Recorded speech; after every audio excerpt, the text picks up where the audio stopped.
ক্ষুদিরামে একেবারে যুযুধান, মুখোমুখি তৃণমূল ও বিজেপি প্রার্থীরা। স্ট্রং রুমে কারচুপির অভিযোগ তৃণমূলের। সিসি ক্যামেরা ফুটেজ দেখিয়ে অভিযোগ, প্রতিবাদে অবস্থানে শশী পাঁজা, কুণাল ঘোষ। ক্ষুদিরামে বিজেপির তাপস রায়, সন্তোষ পাঠক। তৃণমূলকে পাল্টা কটাক্ষ বিজেপির। ওরা এখানে কাউকে না জানিয়ে আমাদের লোক পৌঁছানোর আগে লুকিয়ে স্ট্রং রুম খুলে কাজ করছিল।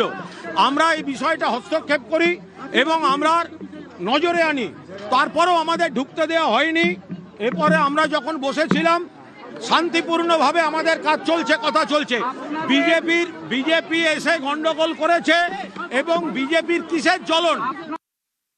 যতদিন টিএমসির দাপট ছিল ওরা যা ইচ্ছা করতো আমরা কমপ্লেন করতাম, এখন হয়ে গেছে উল্টো। সেই জন্য সব জায়গায় নাটক, ভোটের দিন, ভোটের পরে এবং স্ট্রং রুমের রাজনীতি। এটা হচ্ছে হেরে যাওয়ার মানসিকতা। যার কমজোর থাকে সে কমপ্লেন করে, সব ব্যাপারেই কমপ্লেন। একদিন এসআইআর নিয়ে কমপ্লেন ছিল, নির্বাচন কমিশনকে নিয়ে কমপ্লেন হলো, পুরো ইলেকশন। এখন স্ট্রং রুম হবে, সেন্ট্রাল ফোর্স কেন অ্যাক্টিভ হয়েছে, পুলিশ কেন অ্যাক্টিভ হয়েছে, এসব। এটা হচ্ছে হেরে যাওয়া মানসিকতা। ঠেলায় পড়লে বিড়াল গাছে উঠে, এখন আরো অনেক জায়গায় উঠবে। স্ট্রং রুমে কারচুপির অভিযোগ ওড়ালো কমিশন। তৃণমূলের অভিযোগ ওড়ালেন সিইও মনোজ আগরওয়াল। স্ট্রং রুমে কারচুপির অভিযোগ, তৃণমূলের দুই প্রার্থীর সিসি ক্যামেরা ফুটেজ দেখিয়ে দাবি তৃণমূলের। প্রতিবাদে অবস্থানে বসেন কুণাল ঘোষ, শশী পাঁজা। স্ট্রং রুম সিসিটিভির আওতায় বলে দাবি নির্বাচন কমিশনের।